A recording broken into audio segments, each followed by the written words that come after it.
All right, Shalom. First and foremost, want to give all honor and glory to Yahweh, Ba'Hashem, Yahushai, Ba'Hashem, Kakodash. Shalom to the elders, the apostles, and great millstone. Citation to all the icons of this word, truth, sincerity, and cheer. I'm your diary from Great Millstone branch out here in Chicago. Charles War. And we're back at you with another lesson, quick in transit. We get to our destination, and we're just going to touch on something we just kind of reviewed, basically on just enduring. Because, you know, me personally, I don't like starting something and not finishing it, you know, humbly. You know, I want to humbly say that. Like, in a world, with things in the world, you know, if I start a task, you know, I want to finish that task. And, man, this is the most precious thing that, you know, the most precious and most beneficial job to have. And, you know, why start it and not reap the benefits of it fully, man? And that being staying in this truth, pushing this word, doing what's required of you to get that salvation, man. And the book of 2nd Esdras, the 7th chapter, the 18th verse, it tells you that the righteous of our people and the wicked of our people are both gonna suffer. But the righteous is gonna suffer with hope. You know, we have that understanding that what's gonna come a better. You know, we got a hope. You know, we have Yahweh Ba'Hashem Yahushai. We understand what's gonna happen. You know. But the wicked of our people, they're gonna just suffer, you know, and have no type of understanding, stability, none of that, man. So hey, why not, you know, just go ahead and do what you got to do now, you know, and you know, and get that salvation essentially, man. Can you hit that Sirach 25 verse 26 and 28?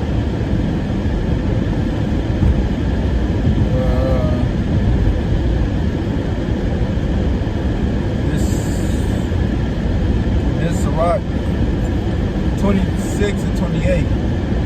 There be two things that grieve my heart, and third maketh me angry: a man of war that suffereth poverty, and men of understanding that are not set by, and one that returneth from righteousness to sin. The Lord prepares such, and for such as one for the sword. Right. The Lord said that he hates. He hates it. It's irksome when a righteous man, you know, goes and returns to his wickedness, man, going back to that vomit. It's an abomination, you know. And what that signifies is, hey, you understand this truth, you get this truth, man, but you go back to doing things that you were doing before you knew this, man. You know? The 2 Peter chapter 2 verse 20. For after they have escaped the pollutions of the world through the knowledge of Lord and Savior, the Yahushua Mashiach, they are again attaining their end and overcome. The latter end is worse with them than the beginning. You know, because hey man, once you leave the truth and then you go back into the world, man, your ass gonna be all type of bugged out, man. All kinds of demons gonna be on you, man. You know? It says, for it has been better for them not to have known the way of righteousness. Then after they have known it, to turn from the holy commandment delivered unto them. All right, because hey, it's just better if you just never knew it, man. If you just stayed inside your folly. If you just wasted your time, you know, just bullshitting, you know, pretty much you just bullshitting, man, faking the fun, you know. And then all along, hey, you gonna go back to what you were doing in the world. And it says, but it has happened unto them according to the true proverb. The dog is turned to his own vomit again, and the soul that was washed to her wallowing in the mire. You know, because hey man, you will go back to the same folly that you was doing in the world, man. You was smoking blunts in the world, man. You will go back to doing the same shit that you was rebuking niggas about, man. Right? What you was saying that you would never do again. You going back to your vomit. You know. And I got another one. This is Mark 13 and 13. And ye shall be hated of all men for my name's sake. But he that shall endure unto the end, the same shall be saved. Because, hey man, most of the time when a nigga fall out, hey man, it's because of some shit that he's seen in the world, all right, that persuades him to go back into the world, man.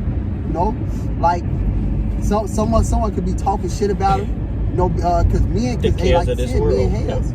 You know, so hey man, it's persuading him to go back to the world, man. But hey, that's why it says he that endure. Right? Because hey, you got to endure all the bullshit that niggas talking against you, man. You know? That's the only way you'll get saved, man, having faith in the Lord. that the Lord said He's gonna deliver you, He's gonna do it, man. Don't fuck what these niggas say, man. Romans 3:3. What if something I believe? Hey, so be it, man. Hey, it doesn't make the word of the Lord without effect, man. You know. Hey, what was the end of that first Peter you read? It said, Yeah. Can you read it for me? It says, in the song that was washed to her wallowing in the mire. Before that, it said something about destruction, like basically they're gonna be judged for that. Can you read that part? 21. 21. This is 2 Peter chapter 2 and verse 21. For it had been better for them not to have known the way of righteousness, than after they have known it to turn from the holy commandment delivered unto them. Right, it said you better to basically not know the truth, because now you're going to have just a more horrible judgment. You're going to have a double destruction, you know? So, hey, you got this truth now, you know, why fuck it up, man? You know, why go back to your vomit, the cares of this world, man? You know, I be thinking about it like, you know, what else is in the world? Like, damn, I got to go and worry. I got to pay this and do this, man, you know? Why go back to that? But and then at the end, it's like, I'm a good judge for this, you know? You're gonna get destroyed. Can you hit that Hebrews 10? Sorry, this Hebrews 10:23. It says, let us hold fast the profession of our faith without wavering. For he is faithful that promised. And let us consider one another to provoke unto love and to good works, not forsaking the assembly of ourselves together, as the manner of some is, but exhorting one another, and some much the more, as ye see the day approaching.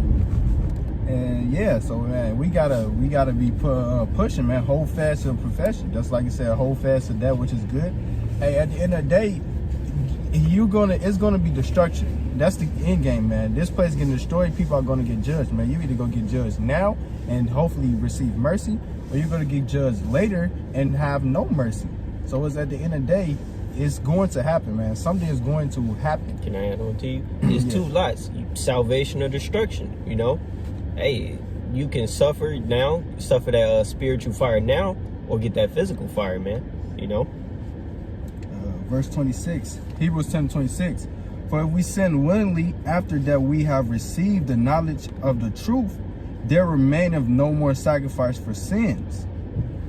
But so if you get this truth and you say, you know what, fuck it, I still want to, you know, do these things that's contrary to the Most High says there's no more sacrifice for sins, meaning Yahweh's blood is not covering you, not making an offering for your sins. It means you have no atonement, which means the Lord, you know, you fucked. Yeah. You know? Verse 27, but a certain fearful looking for judgment and fiery indignation, which shall devour the adversaries. Right. It said, you know, all that happens, and then you just looking for, you basically like, damn, what my destruction, what's going to be? Am I going to get bit by a snake? You know, you're going to live in paranoia because you know that the judgment of the Lord is following you, man, because you gave up, you went back into the world, you know, you didn't finish the race. So, hey, what you got to look for now? Inevitable destruction. Your end is going to come, you know? And we're supposed to exhort each other to not even want to do that, man. Not even want to go in that path, you know? Yep. Verse 28, he that despised Moses' law died without mercy under 2 or 3 witnesses. Of how much sore punishment suppose ye shall he be thought worthy, who have trodden under the foot the Son of Yahweh, and have counted the blood of the covenant wherewith he was sanctified an unholy thing, and have done despite unto the Spirit of grace. Yeah, so you partook in the murdering of Yahweh, man. You just say, you know what, I don't care, you know, just tread on the foot. You treated it carelessly, man, and now you just out there, destroyed, naked, no hedge, and you're gonna be destroyed eventually, you know. Yep. Verse 30, for we know him that have said, vengeance belongeth unto me, I will recompense, saith the Lord. And again, the Lord shall judge his people. It is a fearful thing to fall into the hands of the living power. Hey, at the end of the day, man, it's fearful. If you fall into the hands of the Lord in this way, man, it's finito. The Lord can do anything, man. The Lord can do anything to you. He can control your time perception. He can do anything, just in a nutshell, man. So you got to think of all these sort of punishment the Lord has done to other people, man. And it's going to be a time like never before. The Lord has special judgments reserved for these people, man. And you don't want any part of that, man. No? And that's why the rest of this chapter is literally continue going into, hey, just pushing and staying on the good side, man, and not falling out of the truth, man. Because we know that this is going to happen. And it tells us we know we're going to go through afflictions, but it's saying cast not your confidence. And that's your faith, man. Do not give up having faith in the Lord. Because at the end of the day, if you give up having faith in the Lord, you done, man. Yep. Hey, and it tells you in the book of Sirach, the 35th chapter, it tells you that basically spirits created for vengeance, teeth of wild beasts. It tells you just a bunch of different utensils of judgment that the Lord, you know, he works upon, man. So hey,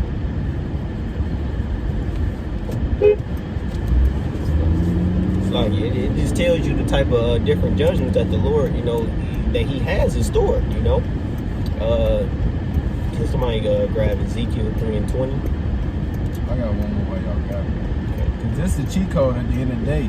This all you gotta do, man. This is Sirach 7:17. It says, humble thyself greatly, for the vengeance of the ungodly is fire and worms. So knowing that fire and worms, which is fire and death, which is ultimately the judgment of the heathen, knowing that you just gotta realize that what it's gonna show you. This is our jumping to verse 36. It's Sirach 7:36. It says, whatsoever thou takest in hand, remember the end, and thou shalt never do amiss. So you're not going to go off if you remember the end. You think about falling out, you getting weak. You think, damn, you think these icy BMs coming. Then you're not going to do amiss because you don't want that to happen, man. Ezekiel 3:20. And when a righteous man doth turn from his iniquity and commit adultery, I say, and commit iniquity, and I lay a stumbling block before him, he shall die because thou hast not given him warning. He shall die in his sin, and his righteousness which he hath done shall not be remembered, but his blood will I require at thine hand. All right. Basically, on a righteous man, you know, he turned from his righteousness and commit, you know, sin. You know, iniquity is sin upon sin.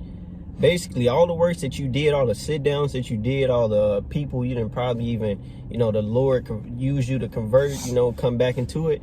All that's gone like that, man. So hey, you have no spiritual treasure stored up. Mm-hmm. All that is just zero, and you just 2/3 now, you know. So hey, you know, I personally, I don't like starting something and not finishing it, man. You know. Yeah, you got. Hey, the Lord said He had no pleasure in the death of him that died. If it's not the Lord saying you got to do this, or you got to basically you got to go off, man. The Lord is actually told you to choose life in Deuteronomy 30th chapter, man. The Lord told us to choose life, man. If you want to go off, you're not going to be remembered for any of your righteousness' sake. Because at the end of the day, just like if you break one commandment, you broke them all, man. Just like if you put a drop, say if you have water, you put a drop of piss in it, it doesn't matter. It's a single drop, man. You just messed up the whole thing. Polluted the whole thing. The whole thing, yep. Man. No, I ain't got nothing. You got anything, Shemai? No. Hey, Lord willing, that was an edifying video. Hopefully it was exhorting, you know. But hey, with that, we're going to give all honor and glory to Yahweh, Ba'ashem, Yahushai, Ba'ashem, Rakakwadash. That was to the elders and the apostles of Great Millstones. Type chase to all the Akim, pushing this word with truth and sincerity and with charity. Shalom and a Baba Ball. Baba Ball.